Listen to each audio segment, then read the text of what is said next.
നമ്മുടെ ഒരു ചെക്കൻ പോയി വേറൊരു ജാതിയിൽപ്പെട്ട പെണ്ണെ വിളിച്ചോണ്ട് തരുന്നെങ്കിൽ പിന്നെ പോട്ടെന്ന് വെച്ചാൽ നമ്മുടെ പെണ്ണെ അങ്ങോട്ട് കൊടുത്താല് അടുത്ത തലമുറ കൂടെ അവരുടെ കൂട്ടത്തിലാവില്ലേ? വെറുതെയാണോ നമ്മുടെ സമുദായത്തിൽ അംഗസംഖ്യ കുറയുന്നത്? അതെ, നമ്മുടെ സമുദായത്തിൽ നിന്ന് മാറി ഒരു പെങ്കൊച്ചിനെ കെട്ടിച്ചു വിട്ടാ 10 തലമുറ കഴിഞ്ഞാലും നാറ്റം മാറത്തില്ല, ഓർത്തോണം. ഞാൻ എന്തോ ചെയ്യാനാ കുറിപ്പേട്ട, അവള് വാശിയില്ല. ആ ചെറുക്കൻ്റെ വീട്ടുകാർ ഇവിടെ വന്നിരുന്നു, അവർക്ക് സമ്മത. കല്യാണം നടത്തി കൊടുക്കുമെന്നാ അവര് ചോദിക്കുന്നത്.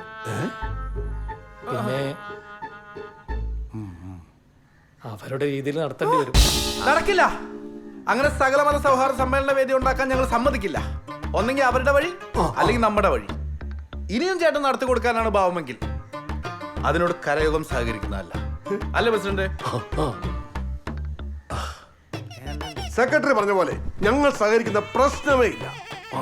മനു, എൻ്റെ മൂത്ത കൊച്ചിൻ്റെ കല്യാണം കരയോഗവും കുടുംബ മാഹാത്മ്യവും ഒക്കെ നോക്കി നിങ്ങൾ തന്നെ ഉറപ്പിച്ച് നടത്തിയതല്ലേ?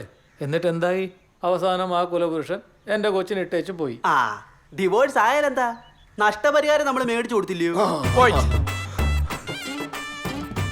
കല്യാണം കഴിഞ്ഞാൽ അവർ ബാംഗ്ലൂർക്ക് പോകും. ഓഹോ, എല്ലാം ഉറപ്പിച്ചിട്ടാണല്ലോ ഞങ്ങളെ വിളിച്ചു വരുത്തിയത്. പ്രസിഡന്റേ, ഇറങ്ങാം.